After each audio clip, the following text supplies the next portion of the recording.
Allora, buonasera.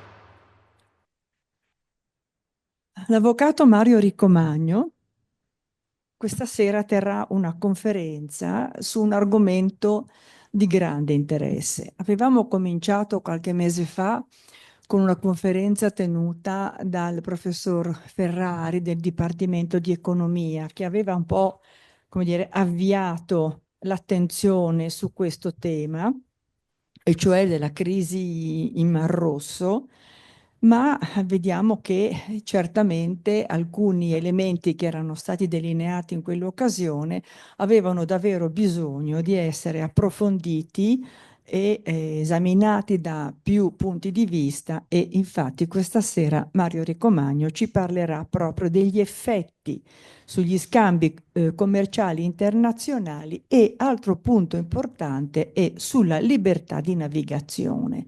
Tutti elementi che entrano in gioco nel momento in cui la navigazione in questo mare viene gravemente impedita, con conseguenze di vario ordine e grado.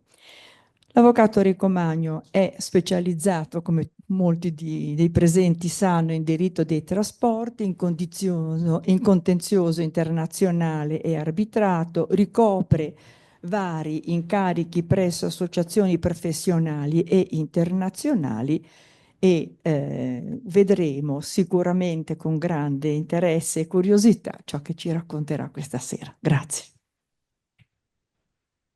Ringrazio l'Accademia per l'invito che mi ha rivolto, nella persona del Presidente Mario Pestarino, è acceso? Nella persona della professoressa Stella Rolandi, Presidente della classe di lettere, e ringrazio i partecipanti a questa riunione. Il tema che abbiamo concordato che io tratti nella giornata odierna è l'attuale crisi in Mar Rosso, gli effetti sugli scambi commerciali internazionali e sulla libertà di navigazione. Iniziamo con un quadro innanzitutto geografico del Mar Rosso. Devo... Ecco. Innanzitutto il Mar Rosso è un mare con una lunghezza di circa 1000 miglia marine, comunica a nord-ovest con il Mar Mediterraneo attraverso il canale di Suez e a sud-est con il Golfo di Aden e quindi con l'Oceano Indiano, tramite uno stretto che è diventato critico in quest'ultimo anno, lo stretto di Bab el-Mandeb. Gli stati che si affacciano sul Mar Rosso sono Arabia Saudita, Egitto, Sudan, Eritrea, Gibuti e Yemen. Il Mar Rosso è una international waterway, da cui fino allo scorso anno passava circa il 12% del commercio mondiale, il 40% delle merci tra Asia ed Europa ed il 30% delle navi portacontainer. Consideriamo che le navi portacontainer sono il 15% circa del naviglio mondiale, ma trasporta il 50% delle merci. Il Mar Rosso è un'arteria fondamentale che mette in comunicazione l'Oriente e l'Europa, non solo mediterranea. Perché non solo mediterranea? Perché il naviglio che viene dall'estremo oriente attraverso il canale di Suez arriva nel Mediterraneo, prosegue, esce dal Mediterraneo, da Gibilterra, e poi si dirige verso i porti del nord Europa, Anversa, Rotterdam e Amburgo. La crisi del Mar Rosso è iniziata nell'ottobre 2023, quando gli Houthi, milizie armate che controllano buona parte del territorio dello Yemen e agiscono sotto l'influenza iraniana, hanno intensificato una serie di attacchi contro navi mercantili riconducibili a interessi israeliani. Perché dico hanno intensificato? Perché prima dell'ottobre del 2023 ci sono stati già attacchi da parte degli Houthi, anche se in misura molto ridotta. Gli attacchi poi si sono successivamente estesi anche a navi di altra nazionalità e di altra proprietà, non necessariamente riconducibili a interessi israeliani. Ad oggi, cioè al mese di ottobre scorso, quindi un mese fa, complessivamente nell'ultimo anno sono state attaccate 188 navi e gli episodi più significativi sono quelli della motonave True Confidence, dove 3 marittimi sono stati uccisi, era una nave di un armatore greco che ha abbandonato la nave, la motonave Verbena di proprietà ucraina che è stata incendiata ed è morto un marittimo. 2 navi sono state affondate, la motonave Rubimar britannica e la greca Tutor, ed una, la Galaxy Leader, è stata, diciamo, un po' un inizio che si è determinato quando a novembre è stata sequestrata questa nave, attualmente col suo equipaggio ancora sotto sequestro. Da ricordare anche l'incendio che c'è stato della motonave Sunion, il 21, attaccata il 21 di agosto scorso, con 150.000 tonnellate di greggio a bordo, è stata fortunatamente rimorchiata in zona sicura, se no vi sarebbe stato un disastro ambientale di carattere colossale. A metà dicembre, quindi circa 2 mesi dopo l'attacco, le principali compagnie di linea impegnate sulle rotte tra Mediterraneo Atlantico ed Estremo Oriente, e cioè la MSC, la Hyundai, la Evergreen, la OCL, la Pagloide e la CMA-CGM, quest'ultima in verità con parte del naviglio, parte ha continuato a transitare attraverso questo mare, il Mar Rosso, però poi dopo a febbraio ha smesso anche lei. Hanno deciso quindi di evitare il passaggio da Suez optando per il periplo dell'Africa. Un viaggio da Singapore a Rotterdam via Suez è di 8.440 miglia. Lo stesso viaggio via Capo di Buona Speranza è di 11.720 miglia marine, quindi circa 3.000 miglia in più. In tal modo il viaggio si allunga a seconda del tipo di nave e delle condizioni meteo-marine incontrate, in un arco di tempo compreso tra 10 e 20 giorni. A febbraio scorso l'International Maritime Organization, per bocca del proprio segretario Arsenio Dominguez, ha dichiarato che questa ovviamente non è la soluzione ideale, perché ora, a febbraio scorso, abbiamo più del 60% del tonnellaggio annuale che passava attraverso il canale di Suez che ora attraversa l'Africa meridionale, con un aumento del costo del trasporto e in ultima analisi un aumento del prezzo dei prodotti trasportati. L'Italia in questo contesto è in una situazione tra le peggiori. Una nave che attraversa Suez, infatti, si trova naturalmente davanti i porti italiani, i porti del sud Italia. Se invece si fa la circumnavigazione dell'Africa, ovviamente il Mediterraneo e partitamente l'Italia rimane tagliata fuori perché il naviglio preferisce dirigersi verso il nord Europa. L'interscambio italiano, secondo un conteggio fatto dalla Confartigianato nel 2023, da canale egiziano passavano il 40% dell'interscambio italiano e con un complesso di import-export pari a 148 miliardi di euro l'anno, di cui 93 miliardi era l'import, 53 miliardi era l'export, il 15% quindi di import totale e il 9% delle esportazioni complessive. I settori più colpiti sono quello del medicale, l'agroalimentare, la meccanica, l'industria pesante e la moda anche. Bisogna anche non pretermettere il fatto che l'Italia è altamente dipendente sotto l'aspetto dei consumi energetici e quindi risente moltissimo anche delle importazioni di greggio oltre che di gas naturale liquefatto che devono transitare per altre vie. Consideriamo che a seconda della tipologia di naviglio utilizzata, il 100% delle navi che trasportano gas liquefatto ha rinunciato a passare per il Mar Rosso, l'88% delle petroliere ugualmente e il 70% delle navi portacontainer. l'industria armatoriale ha saputo riorganizzarsi. A metà febbraio scorso, Gianluigi Aponte ha risposto a una domanda che gli aveva fatto il secolo XIX, su quale fosse l'impatto della crisi del Mar Rosso sulla catena della logistica mondiale. Le parole di Aponte sono state semplici. Per le navi che vanno dall'estremo oriente in Europa, il viaggio dura circa 2 settimane in più, attraversando il Capo di Buona Speranza.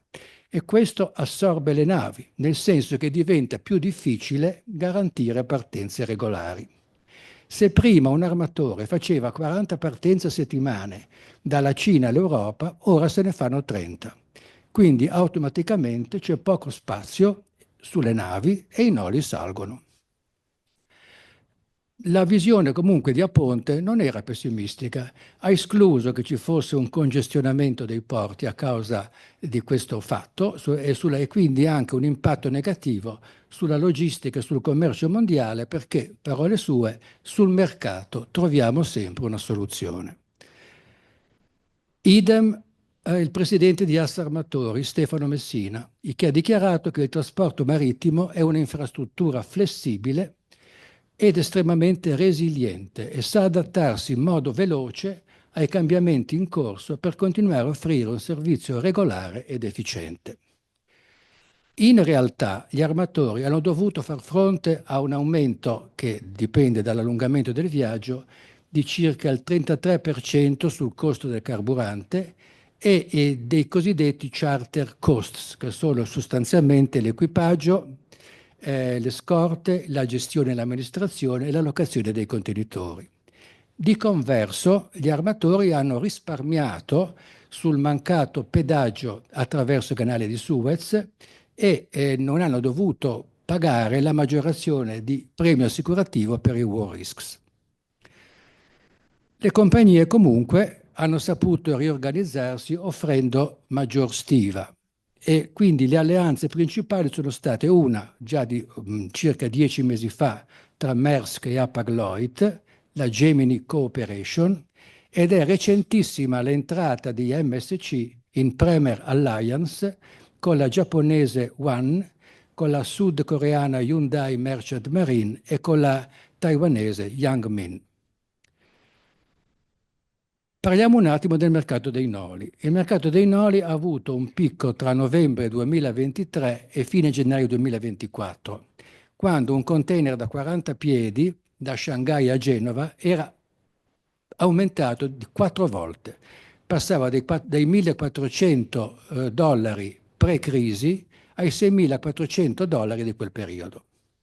Le tariffe poi ad aprile si sono un po' ridotte e si sono stabilizzate intorno ai 3.500 dollari.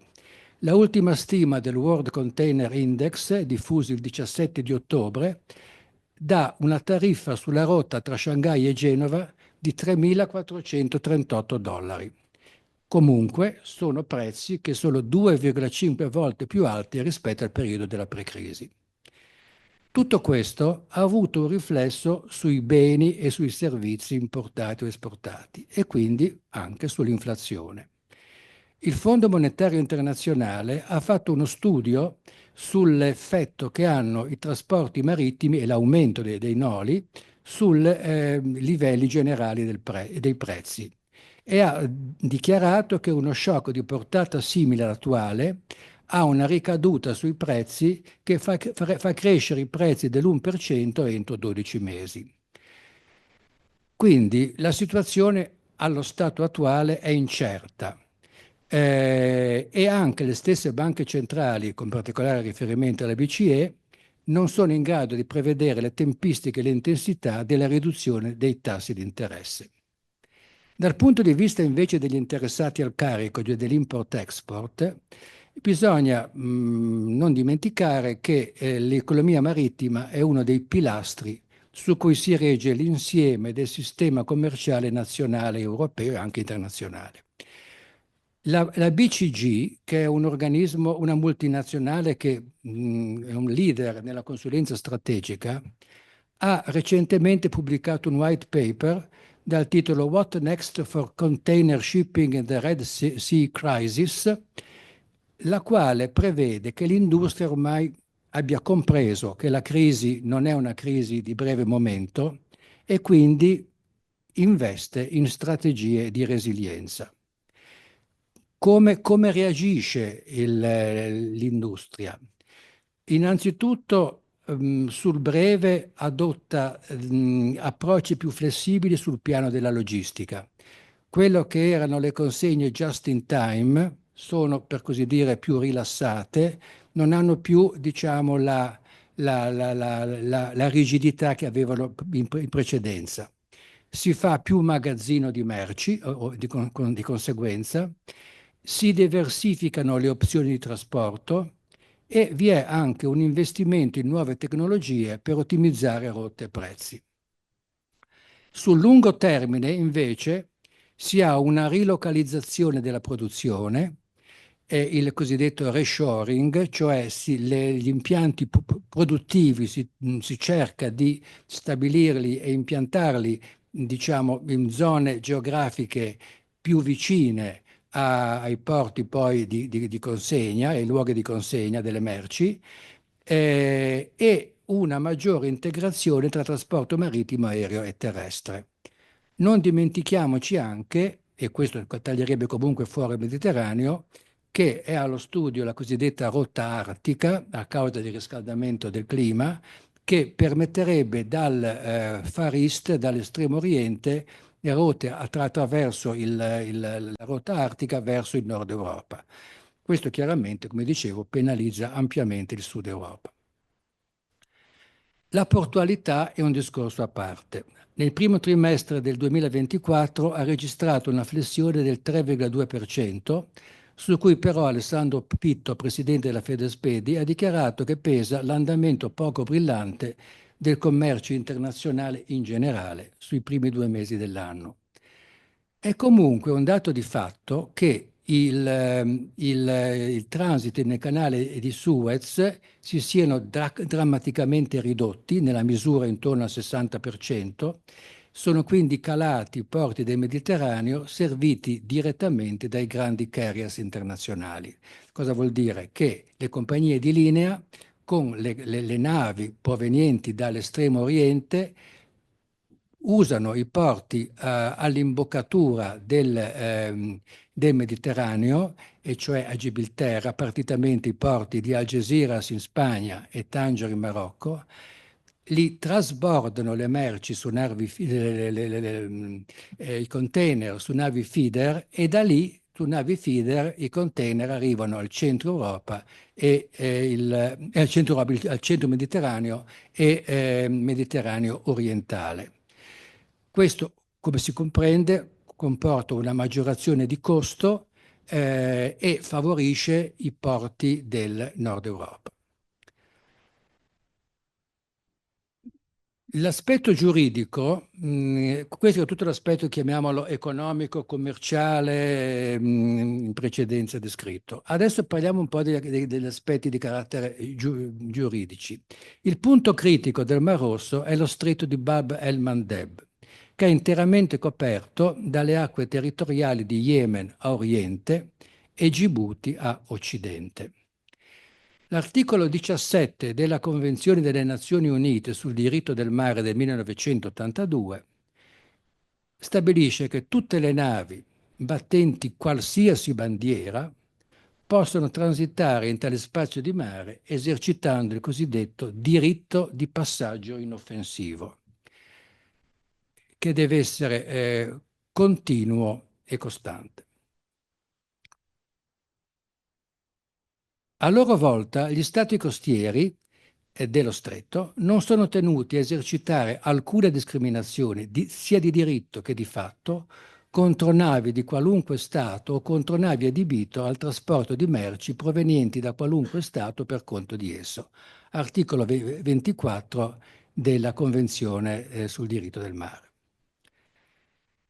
La questione è che nel caso di specie la violazione non è compiuta da uno Stato, e cioè lo Yemen, ma dagli Houthi, che sono ribelli yemeniti sostenuti dall'Iran e che sono da anni in guerra contro l'esecutivo del presidente, chiamiamolo legittimo, Abd Rabbo Mansur Sadi, salito al potere nel 2015, il quale è sostenuto da una coalizione fiera nemica dell'Iran, che è la guidata dall'Arabia Saudita.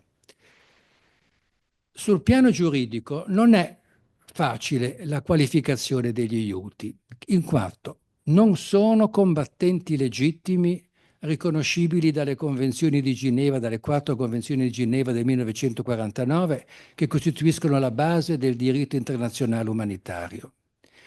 Non sono pirati, in quanto non agiscono per finalità di lucro, ma per finalità politiche, sia a sostegno di Hamas, sia anche per ragioni proprie, per affermare una propria presenza sempre maggiore sul territorio yemenita.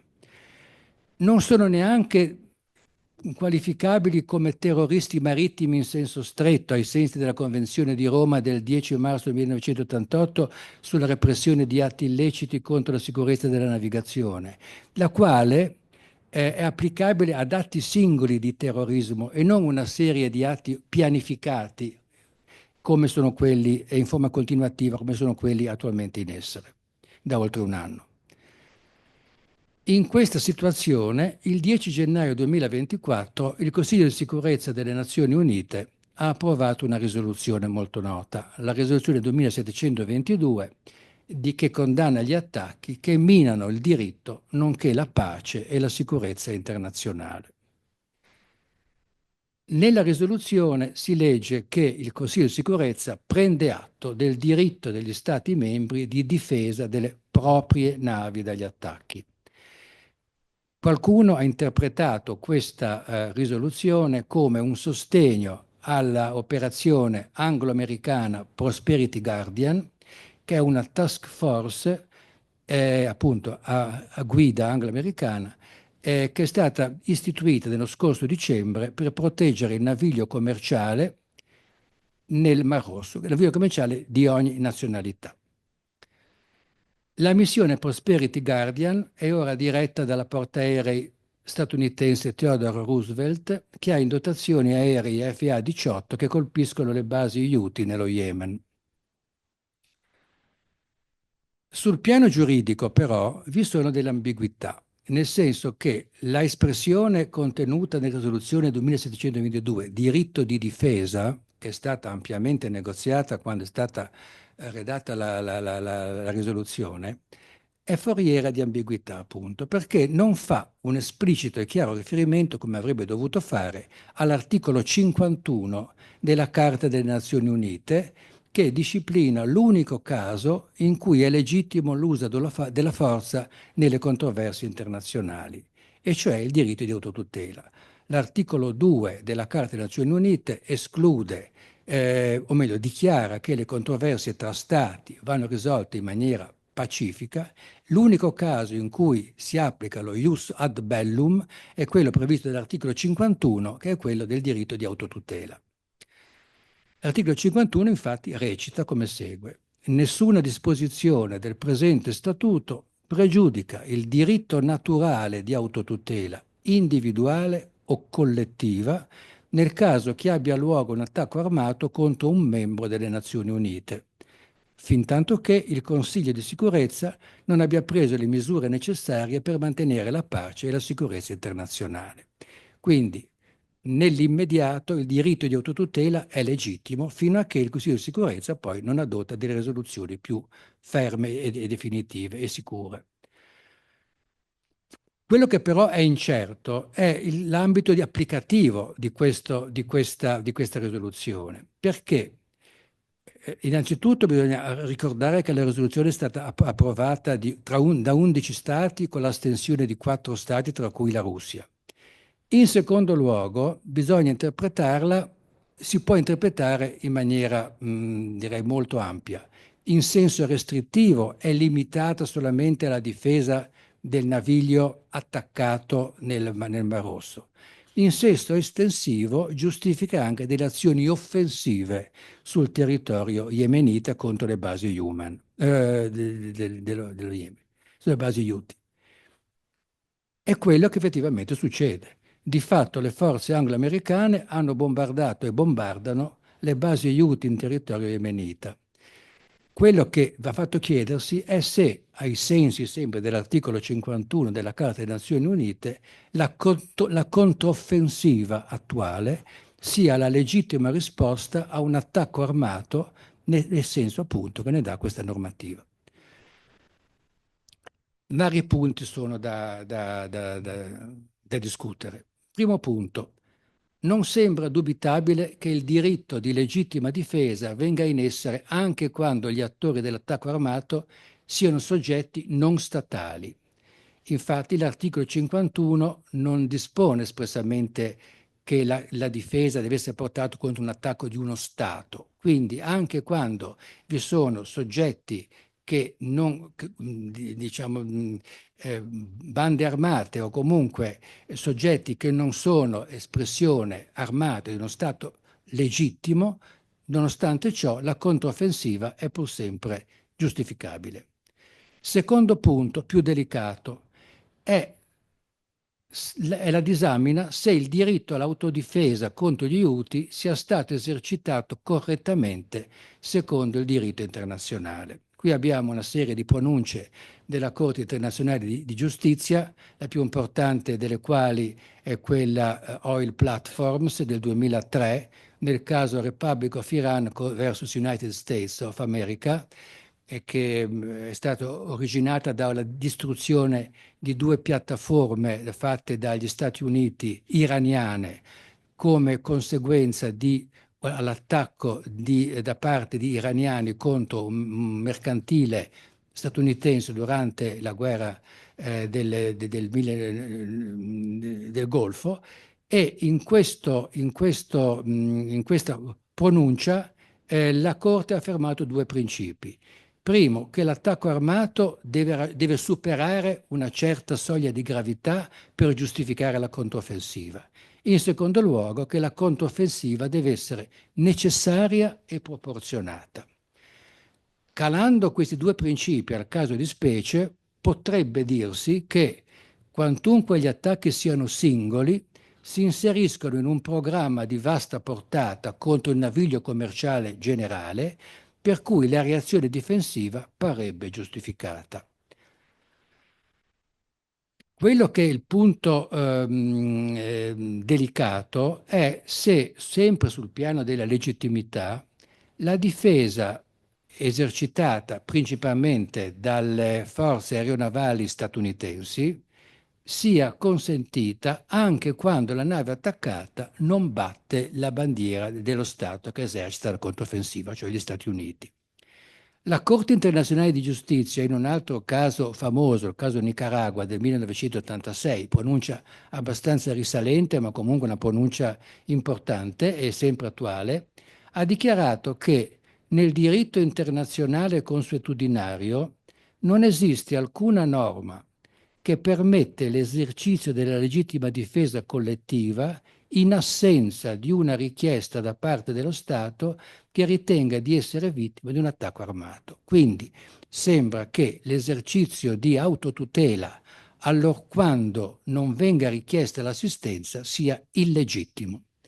Nel conflitto in Mar Rosso non si ha notizia che qualche Stato di bandiera, vittima di attacchi sulle proprie navi commerciali, abbia formalizzato una richiesta di assistenza. Quindi questo è un punto molto molto delicato. Sicuramente quando l'attacco si svolge contro navi da guerra la situazione invece è profondamente diversa. Infatti, sempre nel caso Islamic Republic of Iran versus United States of America, nel caso che dicevo prima, il caso Oil Platforms, la pronuncia della Corte internazionale di giustizia ha detto che non è escluso the possibility that the mining of a single military vessel might be sufficient to bring into play the inherent right of self-defense, cioè l'attacco armato contro una nave militare giustifica l'esercizio del diritto di autodifesa. Recentissima a questo proposito è la notizia che è pervenuta esattamente il 12 novembre scorso dal portavoce militare degli Houthi, che ha dichiarato che gli Houthi hanno condotto due operazioni contro navi militari statunitensi, contro due cacciatorpedinieri nel Mar Rosso e una addirittura la portaerei Lincoln nel Mar Arabico, anche se poi quest'ultima della Lincoln è stata smentita dal governo statunitense dicendo che la motonave, che la portaerei era intervenuta unicamente a soccorso delle altre. Quindi comunque l'attacco contro i due cacciatorpedinieri era stato fatto e quindi se poi si alzano in volo aerei che bombardano le basi UTI a fronte di questo attacco, dal punto di vista di questa pronuncia della Corte di Giustizia era giustificato. Le operazioni militari, quinto punto, le operazioni militari sul territorio dello Yemen poi non seguono uno schema classico, ovvero non sono compiute contro uno Stato, sono compiute contro un'entità armata non statale che però controlla di fatto un'ampia porzione del territorio yemenita. Quindi si può sostenere che, in base a motivazioni di fatto, sia appunto sostenibile la tesi secondo cui le azioni anglo-militari siano lecite in quanto non sono rivolte contro quella porzione non controllata dagli aiuti legittima dello Stato, ma solamente contro quella porzione di territorio che è controllata di fatto dalle milizie armate. L'Unione Europea, cosa ha fatto l'Unione Europea? L'Unione Europea ha promosso un'altra missione parallela a quella anglo-americana, la missione Aspides, che è stata adottata dal Consiglio UE con una decisione del 8 febbraio 2024, la decisione 2024-583. Questa missione è stata approvata dal Parlamento italiano il 5 marzo scorso con voto quasi unanime ed è una missione di difesa attiva, restando esclusi gli attacchi alle postazioni terrestri, a meno che questo non sia necessario per abbattere qualsiasi arma che punti a colpire le navi in transito. Quindi è una missione che ha un ambito di applicazione minore, meno offensivo di quella che è la Prosperity Guardian. È una missione che può, diciamo, mettersi in una via intermedia tra quella di, chiamiamola, peacekeeping, che si fa in tempo di pace, e nella scorta del naviglio che si fa in tempo di guerra. Quindi da questo punto di vista l'Italia è coinvolta attualmente è sotto il comando italiano questa missione e l'Italia occupa una fregata, una nave delle 5 che sono impiegate, che è la fregata Fasan. In complesso, sul piano geopolitico mondiale, la crisi nel Mar Rosso si va ad aggiungere a quella del Mar Nero, da quella provocata dalla crisi quindi in Ucraina, a quella in corso in Medio Oriente e al costante stato di tensione che si ha nel Mar Cinese meridionale al largo di Taiwan. L'insieme di queste crisi sta mettendo in discussione una realtà che negli ultimi 80 anni era diventata quasi pacifica, la libertà di navigazione in sicurezza lungo tutte le rotte mondiali. Il principio della libertà dei mari trova origine nel 1600, nel XVII secolo, ma di fatto ha trovato una concreta attuazione solo dopo la Seconda Guerra Mondiale.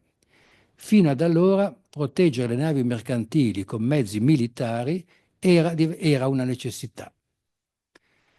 Quindi non è sorprendente quello che scrive il Wall Street Journal, che ha definito questi 80 anni di libertà di navigazione, che ha fatto da cornice allo sviluppo della libertà del commercio internazionale, come una anomalia storica. Non dimentichiamo che la sicurezza dei trasporti marittimi, che praticamente movimenta l'80% delle merci mondiali, ha sempre avuto la garanzia degli Stati Uniti d'America. Gli Stati Uniti spendono per la protezione delle acque internazionali lo 0,2% del proprio PIL, mentre gli altri 40 paesi più sviluppati lo 0,015%, quindi decisamente molto molto meno. Ovviamente questa garanzia sulla libertà dei mari dava anche agli Stati Uniti un ampio potere sul commercio internazionale, quindi una propria supremazia e influenza sull'economia mondiale. Tutto questo però è diventato più oneroso e anche difficilmente giustificabile presso l'opinione pubblica. Adesso abbiamo Trump e quindi ai posteri l'ardua sentenza.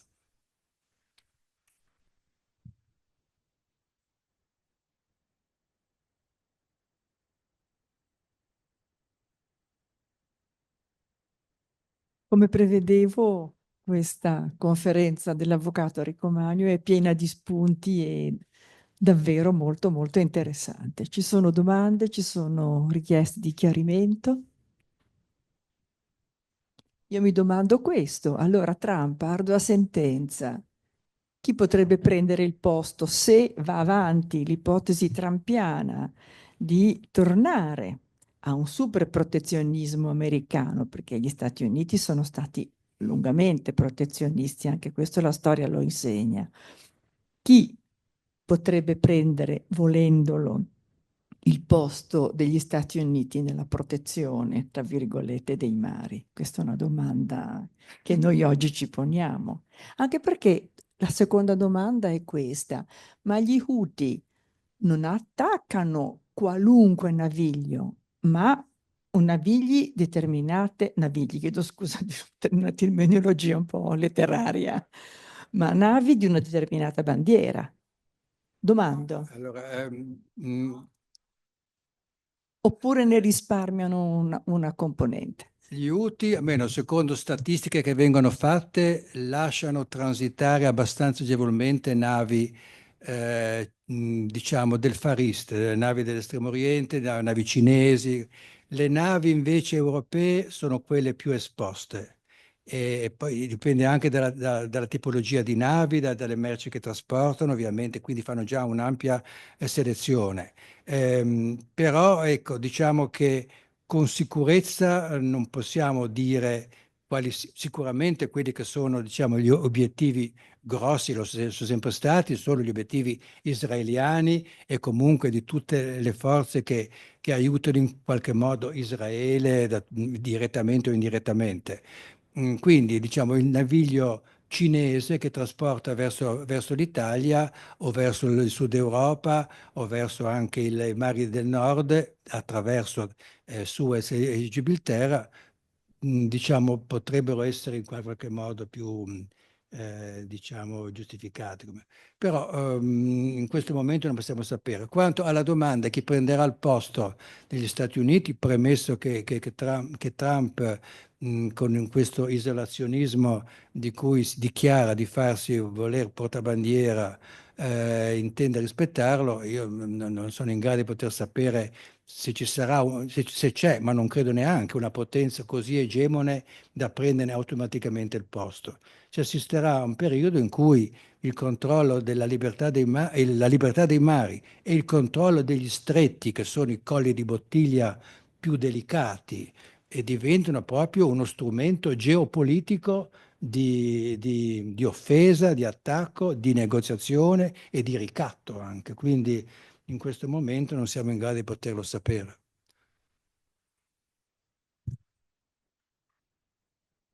Posso fare una domanda? Quanto efficace è la missione ONU che è stata appena, diciamo, istituita? E poi un caso simile, quello che riguardava i nostri Marò, che però era forse nell'Oceano Indiano, se non sbaglio. Sì, Se era un qualcosa di simile, forse lì era proprio pirateria, sì. probabilmente. Ma dunque, Grazie. quanto sia efficace la manovra Prosperity Guard? Sicuramente bombardamenti ne fanno, e bombardamenti sia con gli aerei, sia con razzi, con droni, ehm, che siano riusciti a, diciamo così, eufemisticamente a far piegare la testa agli aiuti, ne dubito fortemente. Quindi sicuramente non hanno ottenuto un risultato allo Stato vittorioso. Per quanto riguarda, Sì, sì, sì, sì, ma sicuramente, ma direi che degli attacchi che giornalmente fanno gli Houthi, una buonissima parte vengono distrutti con i sistemi di difesa che hanno. Quindi sicuramente quello serve come missione di difesa, come missione di offesa atta a, diciamo così, vincere sulla parte Houthi, quello lì è ancora molto, molto. Quanto alle, diciamo, differenze tra la missione europea, ad esempio, e la missione americana, è che la missione americana è più vicina a quella che viene chiamata peace enforcing, cioè bisogna distinguere tra il peacemaking, peacekeeping e peace enforcing. Peacemaking è la negoziazione diplomatica in tempo di pace o quasi di pace, quando si preavverte qualche critica, qualche crisi, a questo punto comincia la negoziazione. Il peacekeeping è la forza di interposizione, di controllo, invece la peace enforcing è quello di attacco che si fa alle basi nemiche. La missione contro i pirati, che sono la missione Atalanta che si fa nel Mar Indiano, ecco, quelle sono di peace enforcing, con quelle veramente si mira a distruggere. La missione invece Guardian è tra la peacekeeping e la peace enforcing, nel senso che non ha ancora questo grado di offesa che ha la missione contro i pirati dall'altra parte del Mar Indiano.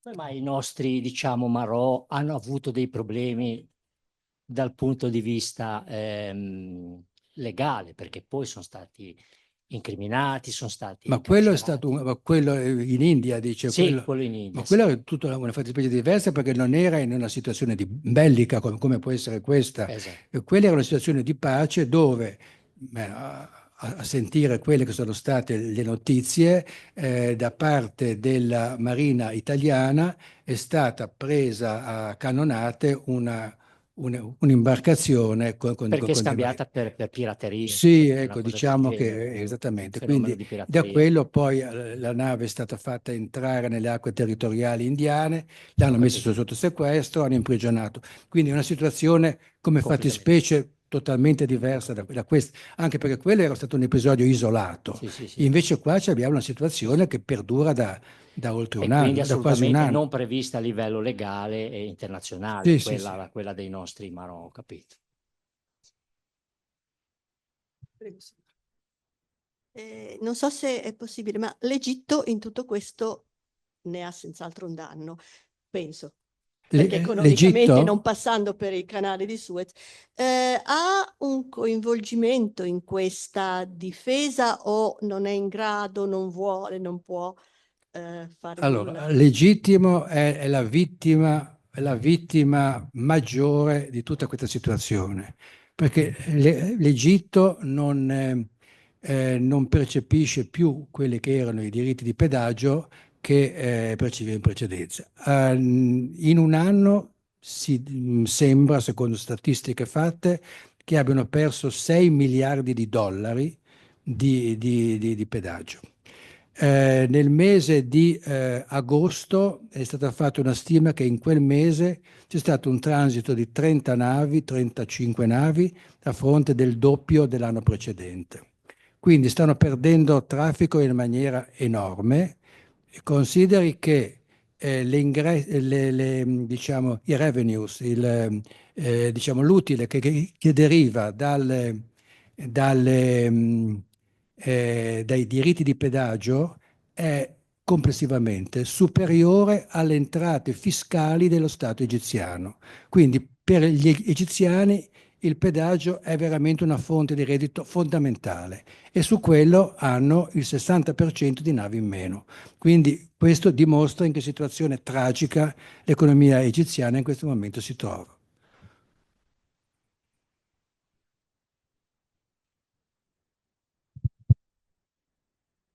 Grazie comunque per la tua interessante relazione su un argomento estremamente delicato e pesante per tutto il mondo, diciamo. Qual è la posizione, forse l'hai detto, la posizione della Cina E poi il governo legittimo dello Yemen non ha nessuna possibilità, cioè c'è una debolezza così marcata nei riguardi di questi gruppi armati Houthi. E perché? Ma allora, per quanto riguarda la Cina continua a mandare le navi. La Cina da questo punto di vista, geograficamente, sì, sì, le navi cinesi, indonesi, se non hanno, diciamo, coinvolgimenti con porti, con merci israeliane, normalmente passano. Invece quello che è l'aspetto, il secondo, cos'era il secondo punto? Era allora, il governo dello Yemen, allora, nella capitale dello Yemen, che è Sana'a, ci stanno gli Houthi. Il presidente attuale è dovuto scappare e vive in un bunker di Aden perché se va a Sana'a gli tagliano la testa. Quindi sostanzialmente è il controllo del territorio yemenita è in buona parte, però il governo, chiamiamolo legittimo, dello Yemen ha uno sponsor molto forte che è l'Arabia Saudita. L'Arabia Saudita che quindi da quel punto sopravvive unicamente attraverso l'aiuto dell'Arabia Saudita.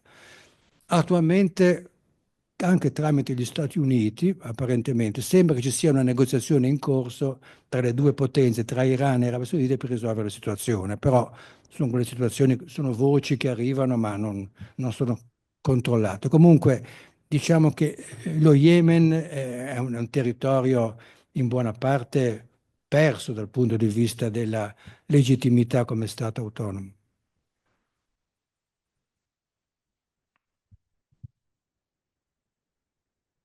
Luigi. Mario, volevo chiederti questo. Quello che hai detto sembrerebbe che però la efficienza della reazione americana è stata pressoché nulla.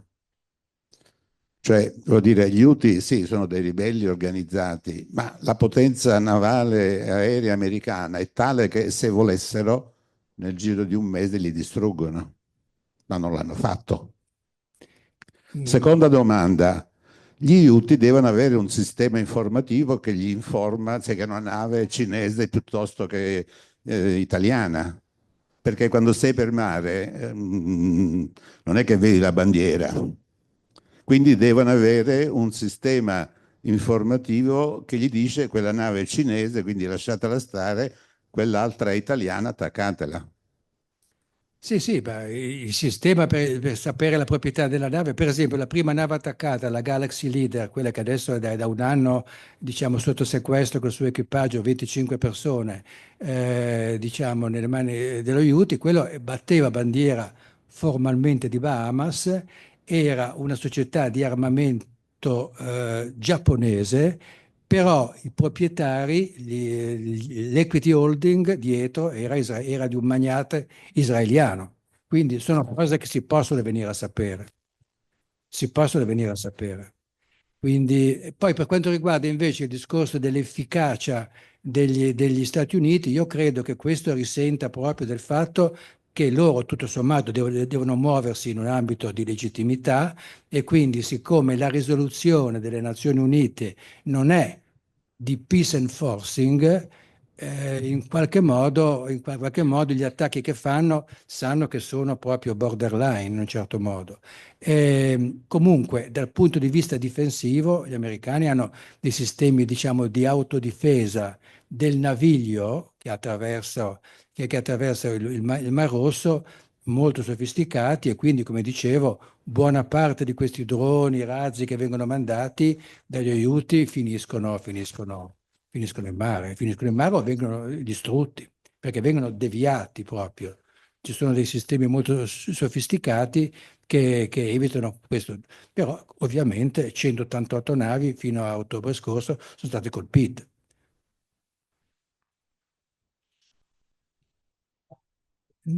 La unica nave militare italiana, nella Prosperity Guardian no. E invece nella missione europea abbiamo questa fregata che noi abbiamo sempre avuto una fregata, prima era la Caio Duilio, adesso è diventata la Fasan, comunque siamo presenti. Come difesa attiva, come difesa attiva. Scusi, Nella missione europea, quella la Aspides. Ci vuole-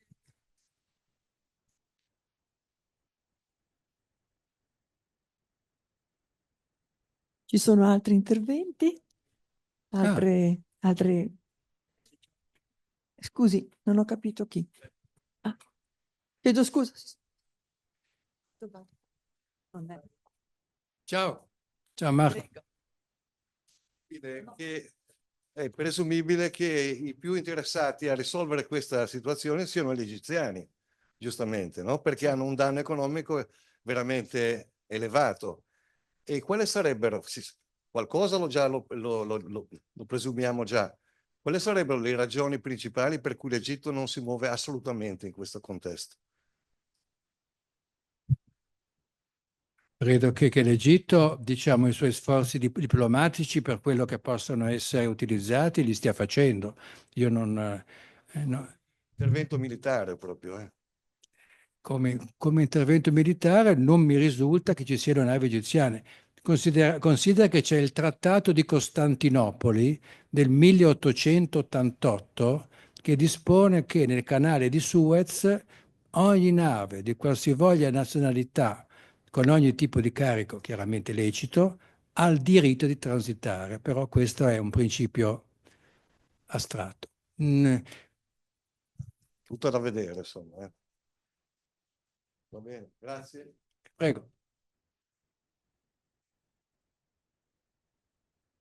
È curiosa questa cosa del Costantinopoli 1888, dopo l'apertura del canale nel 1860. Sì. Non so se ci sono questi dati, ma l'Egitto ha un grave danno economico con questa Come dicevo, sì, sì. e non, come dire, non ci sono previsioni in qualche modo di aumento dei costi di transito per le navi che comunque transitano. Sì. Ma già i costi sono, già i costi per transitare un container, una nave portacontainer media intorno ai $300.000 di diritto di pedaggio, quindi non è che siano costi particolarmente ridotti. Poi voglio dire, il passaggio, se si limita il traffico 1.000 miglia più in basso, nello stretto che è il punto critico di Bab el-Mandeb, ovviamente al canale egiziano non ci arrivano neanche le navi, quindi è proprio l'Egitto è il soggetto passivo di questa, come tutto il resto, ma principalmente il soggetto passivo, ma perché è l'ultimo collo di bottiglia, è quello che ne soffre di più. Forse intendeva la signora, cioè, non è presumibile che l'Egitto in misura compensativa aumenti diciamo, il pedaggio al singolo transito per compensare la perdita. Io non faccio l'armatore per professione, ma se facessi l'armatore già in questa difficoltà economica notevole, in cui ho comunque, diciamo, un aumento dei costi per fare il transito attraverso, che mi trovo che l'Egitto mi aumenta ancora il pedaggio, magari preferirei a questo punto, tra i costi e i benefici, andare in sicurezza attraverso il Capo di Buona Speranza. Prego. La volta scorsa, in una conferenza analoga, c'era stata prospettata anche una soluzione mista terra-mare, quindi bypassare il punto critico e poter poi ricaricare le merci diciamo, sulle navi e fare poi il canale di Suez. Sta andando avanti questa possibilità? Allora, queste sono diciamo, le ipotesi a lungo termine, perché chiaramente questo comporta tutto un cambiamento notevole, quindi da tratta semplicemente marittima a tratta di trasporto combinato. L'idea è quella effettivamente di sbarcare le merci praticamente nel Mar Indiano, attraversare tutta la penisola arabica e poi sbucare sul Mediterraneo e quindi da lì riprendere la tratta marittima. Questa è un'ipotesi su cui stanno lavorando. credo che siano ancora abbastanza lontani, diciamo, da quel punto di vista.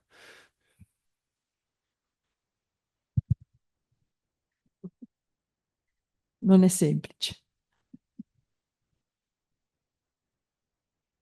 Questo si chiama corridoio IMEX. Corridoio IMEX.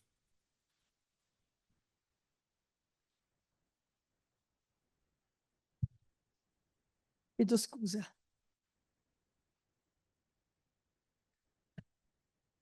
Solo una nota, diciamo, economica. I droni usati dagli Houthi, che saranno forniti dagli iraniani, hanno un valore di 30-50 mila euro l'uno. I missili usati per buttarli giù costano 1 milione. E ogni nave ne porterà 50. Quindi dopo un po' devono partire e andare in America per farsi ricaricare i missili. È un problema non da poco. E come? E come? Veramente pesante, ecco. Come? Non so come se ne esca. Soprattutto perché una portaerei colpita da 5 droni in contemporanea, non so se li abbatte tutti. Vabbè. Sì, sì, sì, sì.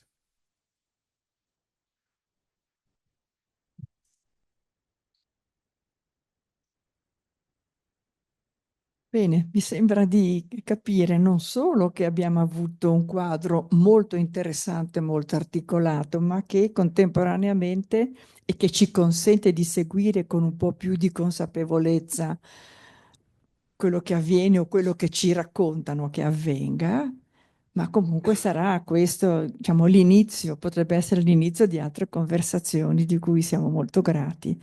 Prima di salutarvi vi dico che il giovedì 21 novembre Giulio Manuzio, accademico, parlerà di la fusione nucleare e i suoi problemi, ovvero come cucinare pizze senza il forno, quindi fra il serio e il faceto. Vi ringrazio molto, grazie a tutti.